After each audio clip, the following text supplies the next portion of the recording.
Irmãos, vamos então continuar o nosso estudo do livro Espiritualidade Emocionalmente Saudável. Estamos estudando o capítulo 3, que tem como título O Antídoto Radical. Qual é o antídoto, né? Para aquela espiritualidade emocionalmente doentia. O capítulo 3 diz para nós que é a integração entre a saúde emocional e a espiritualidade contemplativa. Na quinta-feira passada, nós começamos o estudo desse capítulo dizendo que há muitos cristãos ainda presos em cadeias emocionais, estruturas religiosas, e que mesmo depois de terem uma conexão com Deus, depois de terem tido, né, um encontro com Cristo, ainda permanecem com aqueles padrões comportamentais ocultos, passado profundamente arraigado, né? Aquela lista que a gente recebe quando aceita Jesus, né? Do que fazer e do que não fazer, não é suficiente para fazer com que tudo novo se faça em nós, né? É preciso mais, é preciso algo mais. E na semana passada nós respondemos a uma pergunta de por que é tão difícil seguir Jesus. A resposta que nós vimos no decorrer do livro é uma cultura que tenta nos absorver. Uma cultura que está aí sendo disseminada através do que a gente come, do que a gente bebe, do que a gente vê, do que a gente veste. Então, estamos sendo alimentados por uma cultura contrária à vontade de Deus, e porque estamos sendo constantemente alimentados por essa cultura, temos dificuldade em seguir Jesus, temos dificuldade em que todos os princípios da palavra de Deus atinjam as partes mais ocultas, submersas da nossa vida. Essa cultura, inclusive, ela tem nos levado a nos relacionar com Deus por aquilo que Ele pode fazer por nós e não pelo que Ele pode fazer em nós.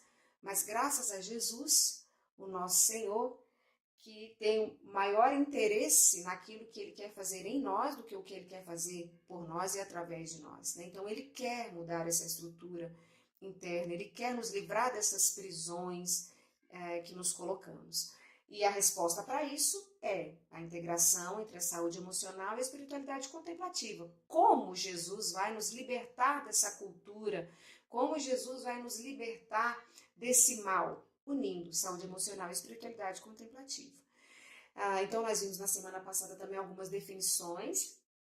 É claro que de uma forma muito reduzida, vimos o que é saúde emocional e o que é espiritualidade contemplativa, a necessidade de unir as duas para que de fato aconteça essa mudança dentro de nós, e ficamos de ver hoje o que essa integração permite. Essa é a parte do capítulo 3 que nós vamos ver hoje. A integração entre saúde emocional e espiritualidade contemplativa essa integração nos permite várias coisas, mas o autor ele destaca 3, que é desacelerar, firmar-se no amor de Deus e libertar-se das ilusões. E é sobre isso que nós vamos falar hoje. Então vamos começar falando sobre o desacelerar. O mundo está correndo, né, irmãos? O mundo virou uma correria só.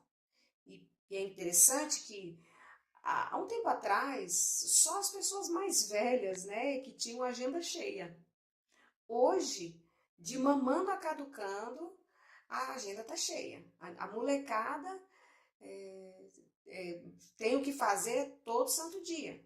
E por causa desse mundo que corre, e a gente vê isso também, né, nessa aceleração que nós tivemos aí, né, com a globalização, o mundo acelerou e nós aceleramos junto com ele. E por causa disso a gente vive tenso, nervoso, preocupado, cansado, todo mundo querendo mais tempo. Até quem não faz nada quer mais tempo, ou para não fazer nada, para continuar não fazendo nada, ou para fazer o que não fez no tempo que perdeu, né? Estão aí os procrastinadores que podem afirmar isso para a gente, né? Porque os procrastinadores, eles não se ocupam com o que precisam fazer, Mas justamente porque eles não fazem o que precisam fazer, a mente não desocupa. Então, até quem não está fazendo muita coisa está numa aceleração muito grande. E na igreja não é diferente. A igreja tem vivido um ativismo religioso, a igreja também está acelerando. E aí, é claro, a gente precisa sim levar pessoas a Cristo, nós precisamos inclusive mobilizar a igreja para isso, nós precisamos movimentar a igreja e seus ministérios para o desenvolvimento dos crentes, isso é fato. Mas não podemos fazer nenhuma dessas coisas sem dar a devida atenção a Deus. Esse é o problema do corre-corre. É porque nós não podemos fazer a obra de Deus sem o Deus da obra. Isso seria fazer como Salomão, que nós falamos aqui né, por 2 domingos. Salomão, ele foi atrás do conhecimento pelo conhecimento, do trabalho pelo trabalho, prazer por prazer. Então, a gente fazer a obra de Deus sem o Deus da obra seria a igreja pela igreja, o evento pelo evento, a evangelização pela evangelização. E, queridos, mesmo as nossas obras mais altruístas, mesmo que elas pareçam mais autênticas, mais genuínas, sem Deus elas são vazias, como disse Salomão, lá em Eclesiastes. Depois dele falar tudo, de dar todas as recomendações, lá no final do livro ele diz, olha, então o resumo de tudo isso que você ouviu, teme a Deus. Sim, queridos, porque trabalho, conhecimento, prazer, nem mesmo a obra que nós fazemos para Deus, sem Deus, tudo é vento, é vaidade, como diz Salomão. Então, nós temos sofrido porque somos ativos demais, mas precisamos de reflexão. É fácil e necessária uma reflexão para sustentar uma vida de amor com Deus e com outras pessoas.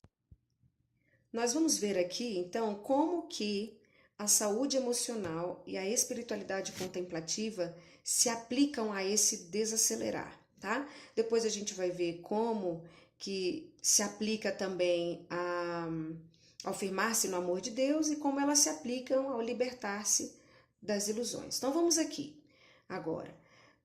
Como que a espiritualidade contemplativa e a saúde emocional se aplicam ao desacelerar? Lembrando que desacelerar para nós aqui significa ter tempo com Deus e tempo conosco mesmo. Esse tempo com Deus seria aí, no caso, a espiritualidade contemplativa, ok? E o tempo conosco mesmo, a saúde emocional. Então vamos falar sobre esse tempo com Deus, a espiritualidade contemplativa. Você pode ler comigo aí Lucas 10, versos 38 a 42.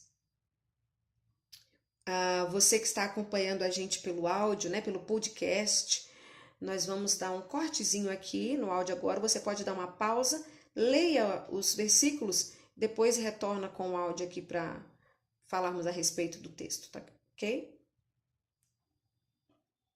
Pois é, esse é um texto muito usado quando o assunto é desacelerar. Quando se quer falar sobre pessoa que está muito atarefada, sem tempo para Deus, usa-se esse texto. O exemplo de Marta. Já vi esse texto sendo pregado em muitos sermões, sendo discorrido em muitos livros, né? Porque, de fato, como Marta, a nossa vida está cheia de tarefas, obrigações, preocupações, pressão, problemas.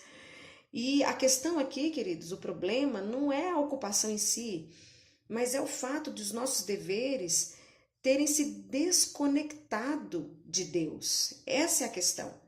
Então, pensando, por exemplo, aqui em Marta, mesmo se ela estivesse aos pés de Jesus, vocês concordam comigo que provavelmente ela estaria ansiosa ainda? Provavelmente. Porque nos parece que não eram as tarefas em si que agitavam Marta, parecia ter uma agitação interna. E se ela estivesse aos pés de Jesus ali, talvez ela até dissesse para ele, irritada, né? Ô Jesus, anda rápido com esse discurso, vai. A comida está ali esfriando. Então, pela forma como ela age, pela forma como ela fala com Jesus, pedindo, ordena a Maria que venha me ajudar, a gente percebe que havia uma agitação interna. E mesmo que ela estivesse assentada aos pés de Jesus, provavelmente ela estaria pensando nas milhões de coisas que ela tinha ainda para fazer. Isso parece muito com a gente, né, irmãos? Como quando nós vamos à igreja e a gente fica, o corpo tá ali, mas a cabeça tá do lado de fora pensando nas milhões de coisas. Ou como quando a gente vai orar. Ou você também, ou você nunca foi assim como eu. Eu já me vi impedida de orar pensando no tanto de coisa que tem para fazer. Ok? Mas também muitas vezes eu estava orando, não estava realizando nenhum tipo de tarefa, mas meu coração e a minha cabeça pareciam não parar. Nós nos assemelhamos a Marta também nesse aspecto, ok? Já Maria, que aqui não está tentando dizer para Deus o que ele tem que fazer, ela apenas o ouve tranquilamente. E é possível que, se Maria estivesse ajudando Marta nas tarefas, é possível que ela não estivesse angustiada como sua irmã, porque, ao que nos parece, Maria havia desacelerado interiormente, sua vida interior desacelerou. Então, nós precisamos reconhecer, irmãos, que há um desequilíbrio instalado em nós, e é o que muitos chamam por aí da síndrome de Marta. Então, quero que você observe o slide, né? Os irmãos que estão aqui no templo podem observar o slide, você que nos ouve, imagine 2 círculos, né? Então, nós temos um círculo menor, e esse círculo menor mostra para nós aqui a nossa contemplação.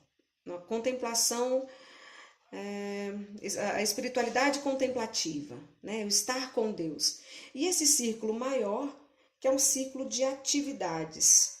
Então, perceba que há um círculo menor e há um círculo maior. O menor é a contemplação, é o estar com Deus. E o maior é a atividade. A linha que une esses 2 círculos, uma é maior também, a outra é menor. E isso mostra pra gente que esse desequilíbrio, né? A gente luta aí com o desejo de mais tempo com Deus, mas a gente tem coisa demais para fazer. E o resultado desse desequilíbrio é uma vida distorcida, retorcida, fora do eixo. Você percebe que as linhas que ligam os 2 círculos, elas se juntam de forma meio torta ali, né? Então, muitas pessoas já escreveram sobre a necessidade de equilibrar a nossa vida entre Maria e Marta, né? Um dos livros que eu conheço e recomendo é o Vivendo como Maria no Mundo de Marta. E a autora do livro traz a mesma ideia que o Peter traz aqui. É de que a vida para Deus, queridos, só pode fluir adequadamente de uma vida com Deus. Ok? Você pode repetir assim? A vida para Deus só pode fluir adequadamente de uma vida com Deus.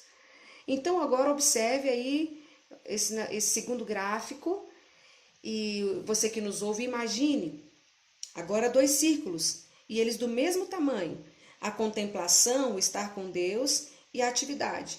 2 círculos do mesmo tamanho, as linhas são 2 linhas também do mesmo tamanho, iguais, e se unem bem no centro, bem no meio.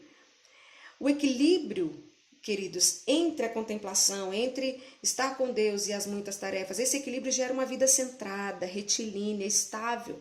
Aí alguém pode me perguntar, mas pastora, por que os 2 círculos estão do mesmo tamanho?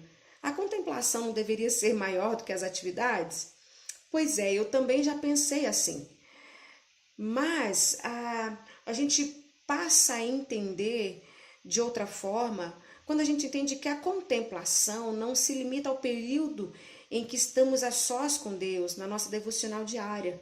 Sim, queridos, nós precisamos parar, estar com Deus, para que possamos criar aquela familiaridade com a presença de Deus o tempo todo, trabalhando, dirigindo, certo? Então, assim, tá muito corrido? Opa, preciso parar. Eu preciso estar com Deus, com a sua palavra. E a partir desta contemplação, desse tempo a sós com Deus, desse momento só com Ele, a partir desse momento em que eu o contemplo e o ouço no secreto, isso me dá condições também de contemplá-lo e ouvi-lo no silêncio, no engarrafamento, nas interrupções. Sabe aqueles momentos que a gente está trabalhando e alguém interrompe e a gente fica extremamente nervoso? Como quando a gente está limpando a casa, né? E alguém vem e passa. A gente fica agoniado, não é verdade? até nessas interrupções nós podemos contemplar e ouvir Deus. Podemos ouvi-lo também no trabalho, no ócio, no sucesso, no fracasso. Queridos, Deus fala sempre e a todo momento. Mas nós estamos talvez tão absorvidos por essa cultura da urgência, tão distraídos com as ocupações, que nós não ouvimos. Então, quando esse meu momento de contemplação a sós com Deus, ele é algo contínuo, frequente, isso abre espaço para que eu ouça Deus também nas minhas atividades diárias. Então, por isso os ciclos estão aí do mesmo tamanho, porque eu posso balancear, eu posso equilibrar, porque eu tenho Deus no secreto, mas eu também tenho Deus em tudo que eu faço. Lembrando o que disse no início, o problema não são as nossas ocupações, o problema é que as nossas ocupações estão dissociadas de Deus, elas estão distanciadas da pessoa de Deus. E o Peter traz aqui uma comparação dessas distrações, né, dessas muitas ocupações nossas, com a parábola da semeadura. O semeador saiu a semear, e aí ele jogou as sementes, né? Uma caiu à beira do caminho, a outra caiu no solo rochoso, e a outra caiu entre os espinhos, né? A que caiu ali à beira do caminho, a ave pega e leva, né? A que caiu no solo rochoso, ela não encontrou profundidade, ficou ali na superfície, o sol veio e queimou. E a que caiu entre os espinhos foi sufocada pelos espinhos. Bom, nós já vimos muitas ministrações, muitos sermões a respeito desse texto da parábola da semeadura e muitas comparações, né? Eu, por exemplo, já ouvi, assim como que a palavra que cai à beira do caminho é aquela para a qual eu não dou muita importância, ouço com displicência, então logo vem o inimigo e rouba essa palavra, né? Já ouvimos também que essa do solo rochoso é aquele coração que está cheio de mágoa, de rancor, né? Então, essa semente também não encontra profundidade, porque o espaço está muito ocupado com mágoa, rancor e tal. E os espinhos já foi muito tempo comparado também com a vida de sofrimento, doenças e tal, e aí acaba sufocando, né, a palavra. Mas sabe, queridos, quando Peter escreveu, comparando esses solos aí, onde a semente foi jogada, com a correria do dia a dia, eu comecei a pensar. Ele não descreve dessa forma como eu vou falar para vocês aqui agora, mas eu comecei a pensar e falei, gente, não é que é mesmo? Porque veja bem, quais são as distrações comparadas a esse solo onde a semente caiu? Por exemplo, à beira do caminho. Pensando na beira do caminho, sabe o que eu pensei, irmãos? Na falta de tempo que a gente tem para aplicar a palavra. A falta que a gente tem para ruminar, para repensar. É como aquele artigo que a gente recebe para ler, ou aquela revista que a gente ganha no consultório, que a gente chega em casa, põe ali no cantinho e fala, daqui a pouco eu leio, né? E nesse daqui a pouco eu leio, o negócio até some, né? A gente nunca mais lembra. Então, a gente está correndo tanto, a falta de tempo é tão grande que a palavra até que chega até nós. E a gente entende, a gente recebe, a gente entende, mas a gente não tem tempo de pensar nela novamente, a gente não tem tempo de aplicá-la à nossa vida. Então ela fica ali à margem e logo o inimigo que não quer que a gente recebe mesmo vem e leva embora. E o inimigo aqui, eu não posso nem compará-lo só ao diabo não, queridos, porque nós temos muitos outros inimigos e essa correria é um grande inimigo para que a gente tenha tempo com Deus. Tá, e a outra comparação é o solo rochoso. Sabe, aqui eu comparei o solo rochoso às muitas tarefas. A gente tem tanta tarefa nessa vida, queridos, que não sobra espaço para a palavra de Deus entrar. Assim como a semente cai no solo rochoso, ela não encontra profundidade, a palavra de Deus também, ela está competindo com o mundo velho de tarefa que a gente faz nessa vida e ela não encontra profundidade no nosso coração. E os espinhos, eu comparei os espinhos à nossa pressa. A gente tem pressa, a gente quer fazer tudo com pressa e E nessa pressa, a pressa nos sufoca, não é verdade? E eu vou falar para vocês que aqui nos Espinhos eu me identifiquei muito, porque eu sou uma pessoa acelerada. Eu sou, irmãos, tá aqui a nossa irmã Jeane, né, que sempre me lembra de como eu sou acelerada. Muitas pessoas falam que eu sou mesmo, eu sou de Brasília mesmo, porque eu sou ligada no 220, eu sou apressada. E pensando nessa palavra, queridos, eu estava me vendo dentro de casa. Meu marido fala que eu faço as coisas tudo meio correndo. Então eu sou meio estabanada, sabe? Eu me bato nas coisas, eu quebro os negócios. E eu fiquei pensando, falei, gente, se eu não vejo a quina da mesa em casa, porque eu vivo roxa, sabe, irmãos? Eu vivo passando pelos cantos da mesa assim, cada dia é um rosto diferente que eu acho aqui. E tem hora que eu olho para o rosto, eu nem lembro onde foi. Eu tava tão apressada que eu nem lembro mais onde é que eu ganhei aquele roxo. Se a quina da mesa me passa despercebida, imagine a voz de Deus. Então eu compartilho com você, irmãos, também com vocês, irmãos, essa palavra. Se as coisas ao nosso redor nos passam despercebidas, imagine a voz de Deus. Não é verdade? Então a gente precisa pensar a respeito disso. Nós temos distrações demais. E são distrações que estão nos deixando ansiosos, são distrações que estão nos deixando irritados, como Marta. E aí aquilo que é essencial nos escapa, que é a voz de Deus, o falar de Deus, o aquietar-se na presença de Deus.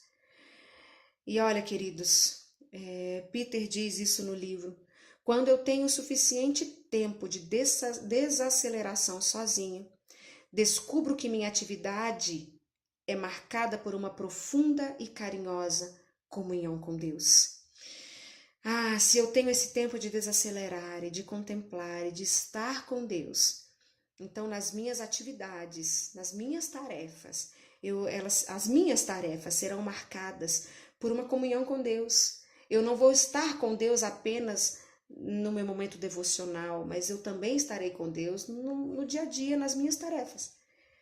E aí, o decorrer do livro vai nos ajudar a saber como desacelerar, tá? Peter até fala no livro aqui, fica comigo. Então vamos ficar juntos aqui, porque nós vamos aprender a desacelerar. Em nome de Jesus, eu mesma preciso disso. Então nós vimos já aqui como esse tempo com Deus, né? Essa espiritualidade contemplativa se aplica ao desacelerar. Vamos ver agora a saúde emocional, que é o tempo comigo mesmo. Como isso se aplica ao desacelerar. Sabe, queridos, Peter fala aqui no livro que ele entendeu que ele precisava viver e não simplesmente existir. É engraçado que essa frase talvez seja aí um grito na alma de muitas pessoas. Que tem muitas pessoas que estão simplesmente existindo e desejam viver. E elas falam isso constantemente. Eu ouço isso de muitas pessoas. Eu preciso viver. Peter entendeu isso. Só que ele diz também que levou tempo. E leva, de fato, muito tempo para a gente sentir, sofrer, ouvir, refletir, se atentar para aquilo que acontece dentro de nós, se atentar para aquilo que acontece ao redor de nós. Isso é tempo consigo mesmo, queridos. Isso é saúde emocional, que vai fazer com que a gente não simplesmente exista, mas viva. Uma outra comparação que ele faz é com a primeira carta aos Coríntios, lá no capítulo 13. Ele disse que entendeu ali, né? 1 Coríntios 13 nos mostra que o objetivo da vida cristã é o amor. E Paulo diz ali que a gente pode fazer muitos milagres, a gente pode ter dos mais diversos dons e ainda assim sermos bebês espirituais. Porque se não tiver amor, nada vale a pena. Se não tiver amor, nada faz sentido. Então, Peter entendeu que temos que ter tempo para viver, e viver é amar. E isso mudou as prioridades dele. Ele fala que mudou as prioridades em 3 áreas. No lar, onde ele pôde dar mais amor e atenção para sua esposa, para suas 4 filhas. Diz que isso mudou também o seu agir no trabalho, e aí lembrando aqui que o trabalho do pastor Peter é a igreja, né? Então, ele fala do seu trabalho relacionado à vida eclesiástica. Então, cada um de nós pode aplicar aqui à sua realidade, ao seu trabalho, no local onde você desenvolve as suas atividades. Ele disse que passou a ouvir a sua equipe, a dar mais atenção ao que a equipe dele dizia. Isso é importante, né, queridos? Dar valor ao que o outro pensa, valorizar a ideia do outro. Ele coloca isso como parte da saúde emocional que o alcançou quando ele entendeu que ele tinha que viver, e viver é amar. Ele entendeu também, passou a entender o cronograma de Deus, o tempo de Deus. Então eles deixaram, né, não só Peter como toda a sua equipe, deixaram aquele frenesi de atividades que os impedia de prestar atenção em Deus, nos outros e neles mesmos. E a outra prioridade que Peter mudou foi em relação a ele mesmo, que aí ele passou a explorar os seus sentimentos, dar nomes para eles, como nós falamos na semana passada, na verdade. O que é saúde emocional? É você reconhecer os seus sentimentos e dar nome para eles. Então, Peter começou a fazer isso, explorar seus sentimentos, dar nome para eles e combatê-los. Isso tudo parte da saúde emocional.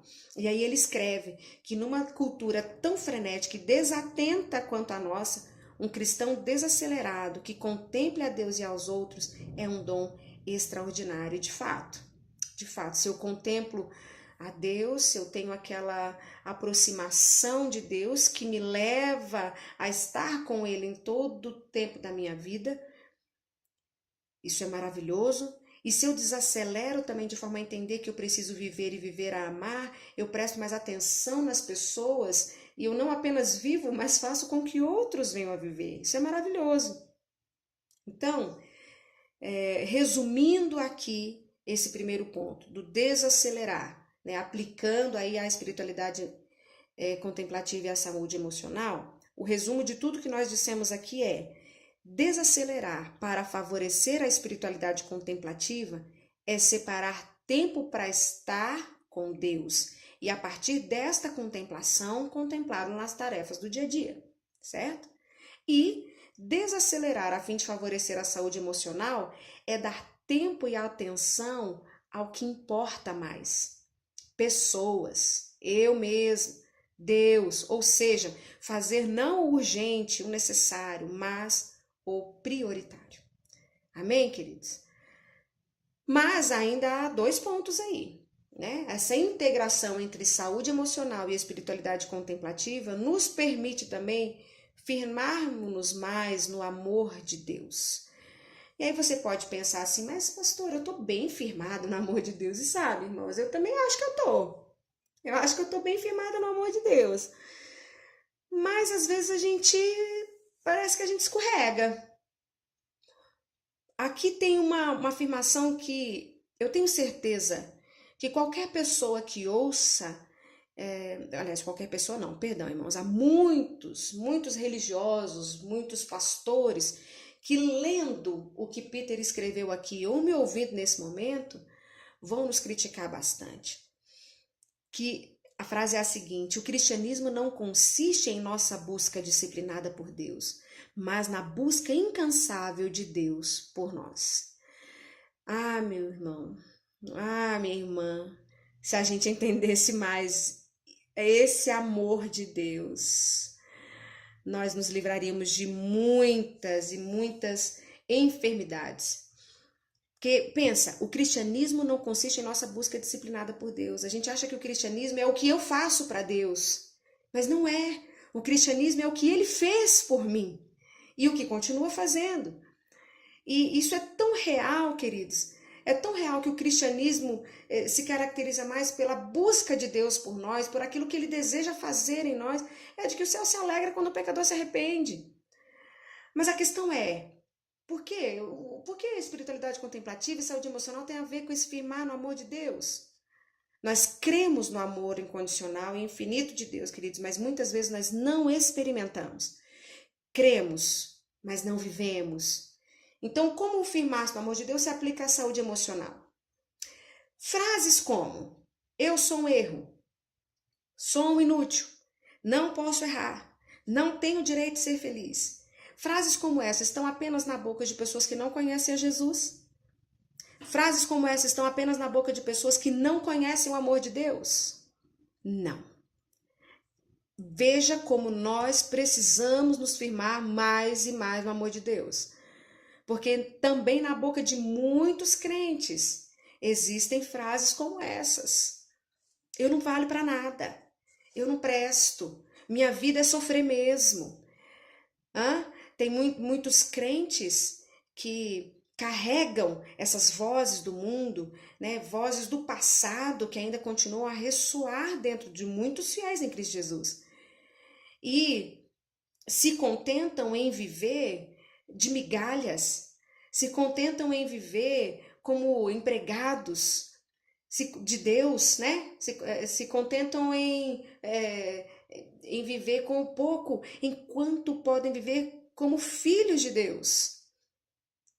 O filho pródigo, quando ele voltou para a casa do seu pai, ele dizia: se eu puder pelo menos ser um empregado do meu pai, vai ser bom demais. Tem muito filho de Deus vivendo, não vivendo como filho de Deus. A saúde emocional, queridos, restaura em nós esse senso de filiação e firmeza no amor de Deus. Aí as frases mudam. Glória a Deus por isso. Mudam completamente. Eu continuo não merecendo. Pelo menos não de mim mesmo. Mas agora eu passo a merecer por causa de Cristo Jesus e do sacrifício dele por mim e do amor de Deus. Eu continuo não merecendo, mas eu estou adequadamente no lugar de respeito, de amor, de felicidade. Eu não preciso esconder quem eu sou, não preciso esconder o que eu sinto, não preciso esconder o que eu penso, por mais horrível que seja a parte submersa do meu iceberg, não preciso esconder, porque Deus não me rejeita pelo fato de eu ser honesto e transparente. Ele me recebe, me ama assim mesmo eu não merecendo. E aí ele me faz alvo do seu cuidado e da sua modelagem, como aquele cuidadoso oleiro que pega o vaso e com muito cuidado mexe para que ele não se desmanche. É assim que Deus faz conosco.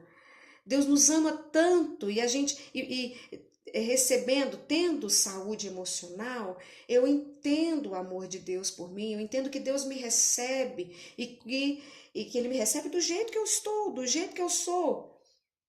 E Ele não vai me rejeitar por eu ser transparente, por eu abrir essa capa e mostrar o que eu sou. Pelo contrário, aí é que Ele vai trabalhar como esse oleiro que com todo cuidado mexe na massa, no barro, né? E molha a mão e joga água para que o barro não fique endurecido, porque se ele ficar um pouquinho endurecido, desmancha. Ele vai precisar um pouco mais de força e vai desmanchar. Não, Deus não força nada. É com todo cuidado que Ele vai mexendo na gente. Então, tendo esse muro com Deus rompido, né, essa separação, Peter diz aqui para nós que a gente que passam a ruir também os muros que a gente constrói para manter as pessoas afastadas de nós. E queridos, da mesma forma como nós nos afastamos de Deus, da mesma forma como nos afastamos do nosso Pai, por acharmos que não merecemos o amor dele, a gente se afasta das pessoas. Muitas pessoas criam muros ao redor de si para que as outras não vejam quão feias elas são na intimidade.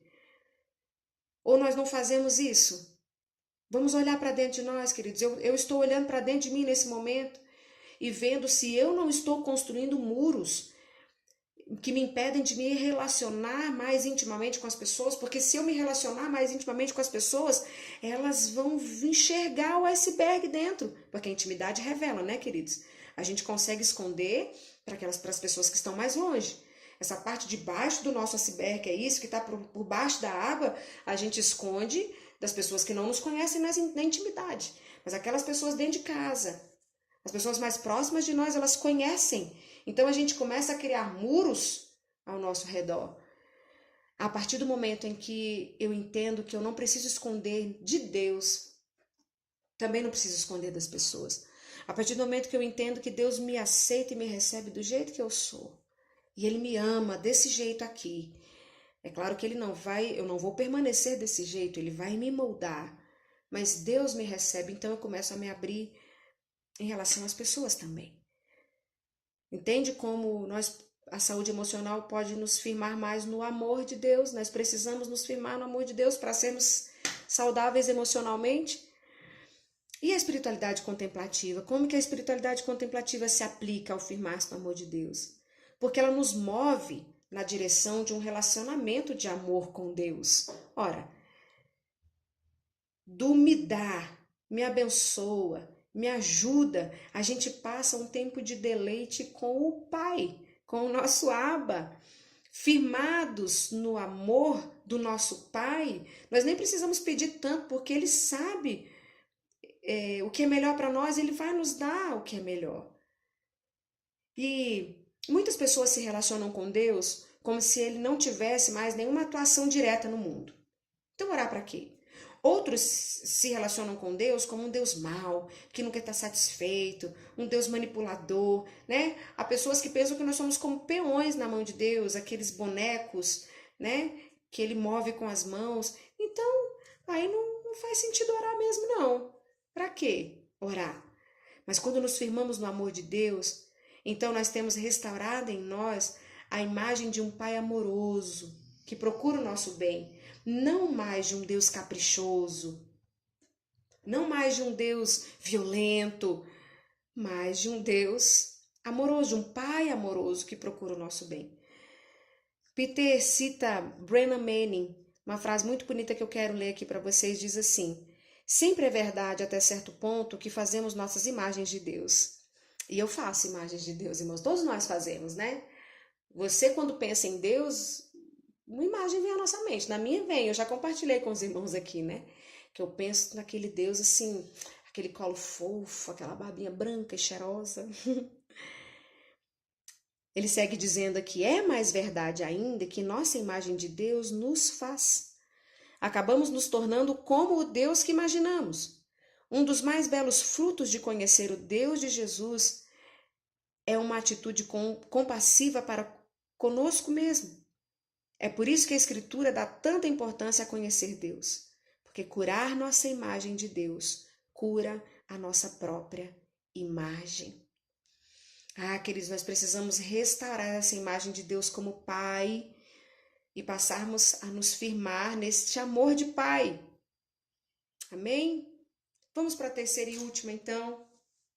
A integração entre espiritualidade contemplativa e saúde emocional nos ajuda a nos libertarmos das ilusões. E antes de seguir, eu quero deixar claro aqui algo.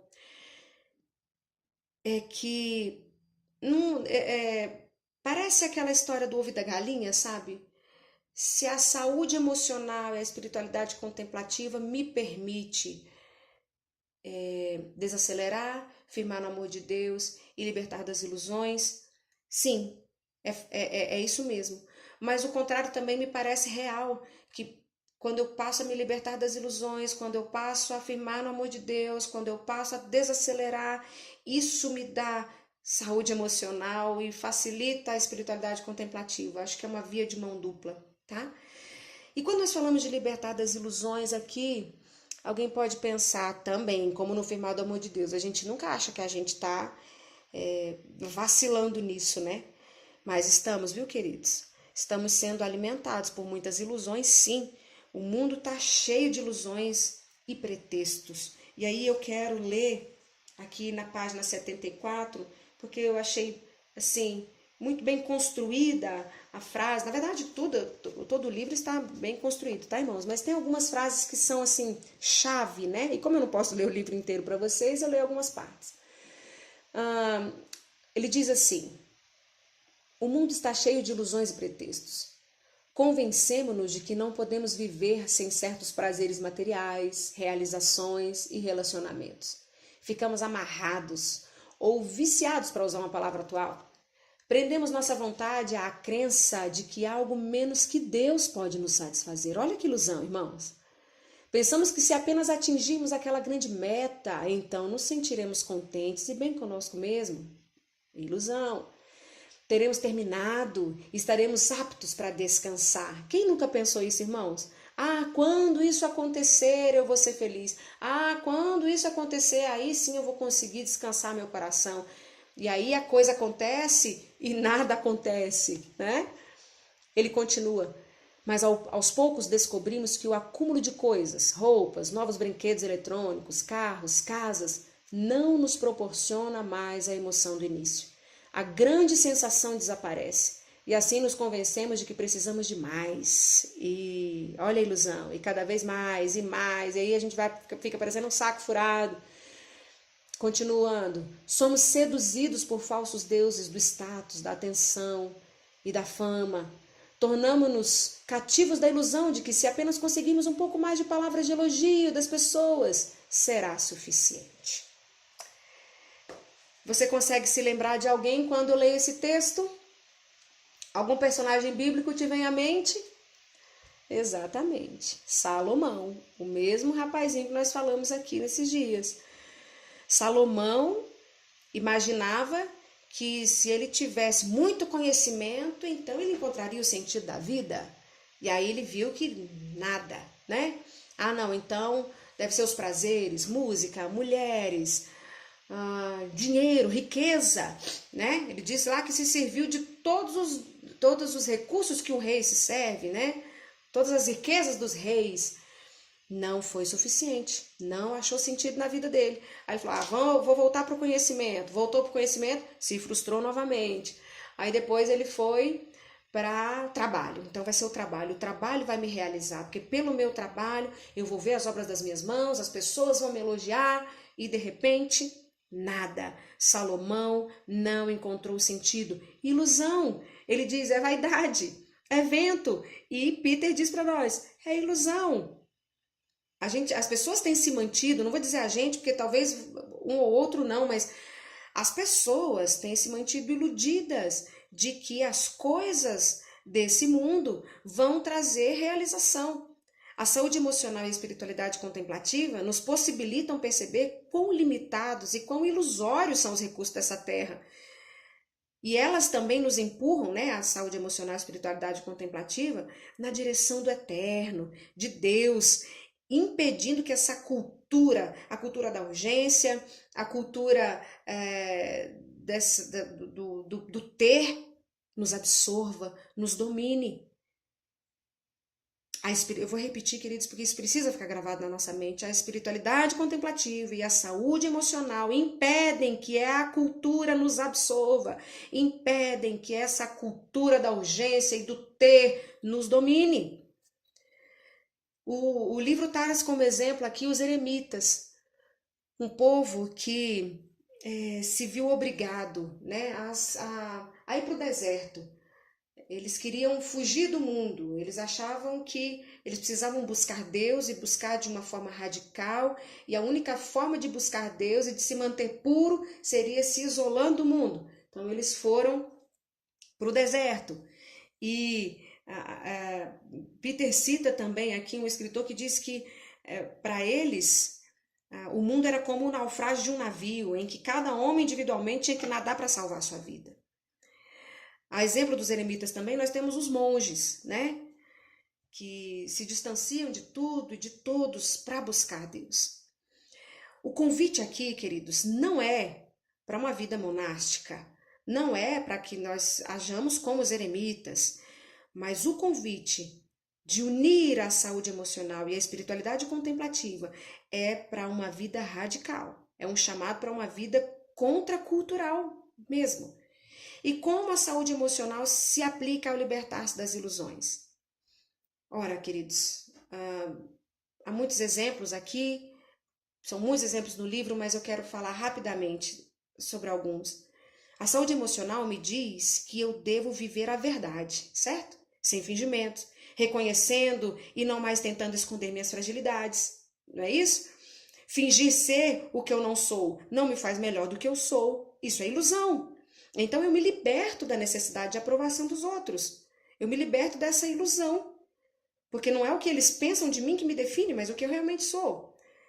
A saúde emocional me diz que não há nada mais valioso que amar e ser amado. certo? Então eu me liberto da ilusão de que há algo material que possa substituir o amor. Vamos então à espiritualidade contemplativa. Como a espiritualidade contemplativa se aplica a esse libertar-se das ilusões? A espiritualidade contemplativa faz com que camadas do meu ego falso caiam. Então eu me liberto da ilusão de ser o que eu não sou. De novo, muito parecido aqui com a saúde emocional, né? Mas dessa vez, para ser o que Deus preparou que eu fosse. A espiritualidade contemplativa me mostra que as coisas não são como parecem ser. Então, aqueles ídolos, e aí, meus irmãos, quando eu falo de ídolos, eu não estou falando de estatuetas, estou falando das milhões de coisas que a gente idolatra, das quais a gente não vive sem, aquelas coisas que a gente imagina que vão resolver nossa vida. E aí, a espiritualidade contemplativa me mostra que as coisas não são como parecem ser. Então, estes ídolos em minha vida são quebrados quando essa ilusão do que elas prometem, ou do que eu acho que elas vão me conceder, é exposta. A espiritualidade contemplativa também me diz que esse mundo passa, esse mundo vai acabar, e isso me livra da ilusão de que este mundo pode me fazer pleno. E aí então a espiritualidade contemplativa lança meus olhos para o alto, para a eternidade. Ah, queridos, com a espiritualidade contemplativa, Jesus é a busca da minha vida e não as coisas dessa terra. Com saúde emocional, Jesus é o centro da minha vida e não eu mesma. Olha que maravilha. Isso não é maravilhoso? É bênção de Deus. Eu quero encerrar falando esta frase que Peter diz aqui. Mas antes da frase, lembre-se, a integração entre saúde emocional e espiritualidade contemplativa. É isso, queridos. A união destas duas é que vai fazer com que muito crente que vive preso hoje seja liberto, em nome de Jesus. É a união dessas duas que vai fazer com que comportamentos arraigados lá do passado, aqueles comportamentos ocultos, deixem de existir. Por quê? Porque a saúde emocional e a espiritualidade contemplativa, as duas integradas, me permitem desacelerar para estar com Deus e, a partir desse estar com Deus, passar a ver Deus em todas as coisas. A união entre a saúde emocional e a espiritualidade contemplativa me permite firmar-me no amor de Deus, no amor de um pai amoroso, de um pai cuidadoso, de um oleiro que me cuida, que me trata, do qual eu não preciso esconder quem eu sou, porque ele me aceita, ele me recebe e com as suas mãos vai me moldar. A integração entre a espiritualidade contemplativa e a saúde emocional, elas me permitem me livrar das ilusões, ser liberto das ilusões de que esse mundo pode me oferecer alguma coisa. De que esse mundo pode me oferecer, quer dizer, alguma coisa ele me oferece, mas de que esse mundo tem a solução para os meus problemas. E aí a frase é: juntas, a espiritualidade contemplativa e a saúde emocional são como uma espécie de fornalha, onde o amor de Deus queima o que é falso, irreal, e onde a força desse amor ardente e purificador nos liberta para vivermos a verdade de Jesus. Aleluia. Vamos orar?